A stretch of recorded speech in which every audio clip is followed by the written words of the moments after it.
Aircel Maxis ஊழல் மற்றும் Sun TV குழுமத்திற்கு சட்டவிரோதமாக 743 கோடி ரூபாய் கைமாறிய விவகாரங்களில் திமுக முன்னாள் மத்திய அமைச்சர் தயாநிதி மாறன், அவரது சகோதரர் கலாநிதி மாறன் மற்றும் கலாநிதி மாறனின் மனைவி காவேரி ஆகியோருக்கு முன்ஜாமீன் வழங்கக்கூடாது என டெல்லி சிபிஐ சிறப்பு நீதிமன்றத்தில் சிபிஐ மற்றும் அமலாக்கப் பிரிவு சார்பில் பதில் மனு இன்று தாக்கல் செய்யப்பட்டது.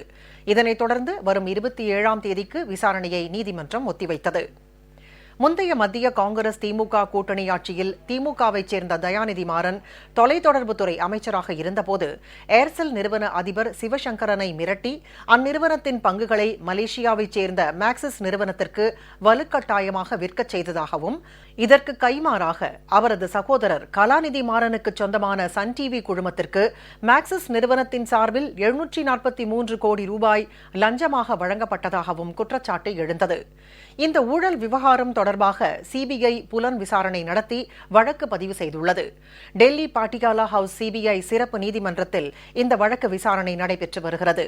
சன் டிவி குழுமத்திற்கு முறைகேடாக 743 கோடி ரூபாய் கைமாறிய விவகாரத்தில் சட்டவிரோத பண பரிமாற்றம் நடந்திருப்பதாக மத்திய அமலாக்கப் பிரிவினர் டெல்லி பாட்டியாலா ஹவுஸ் சிபிஐ சிறப்பு நீதிமன்றத்தில் மேலும் ஒரு வழக்கு தொடுத்துள்ளனர். இந்த வழக்கில் குற்றம் சாட்டப்பட்ட தயாநிதி மாறன், கலாநிதி மாறன், அவரது மனைவி காவேரி உள்ளிட்ட 4 பேர் நீதிமன்ற உத்தரவின் பேரில் கடந்த மாதம் 11ஆம் தேதி டெல்லி சிபிஐ சிறப்பு நீதிமன்றத்தில் நேரில் ஆஜராகினர்.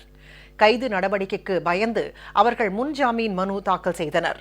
இந்த மனு மீதான விசாரணை டெல்லி சிபிஐ சிறப்பு நீதிமன்றத்தில் கடந்த மாதம் 21ஆம் தேதி நடைபெற்றது.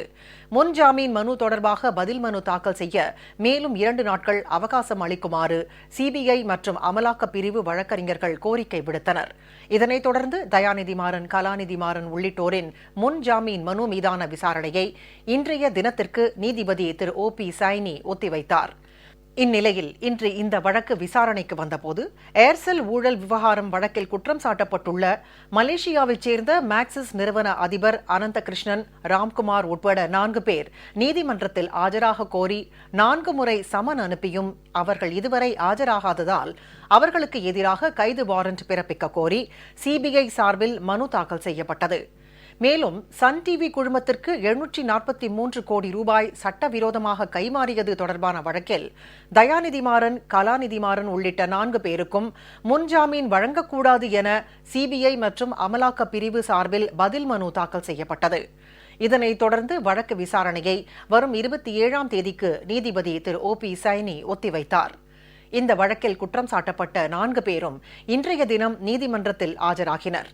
இதனிடையே 1,80,000 கோடி ரூபாய் அளவுக்கு ஊழல் நடைபெற்ற 2G வழக்கின் இறுதி விசாரணை தற்போது சிபிஐ சிறப்பு நீதிமன்றத்தில் நடைபெற்று வருகிறது.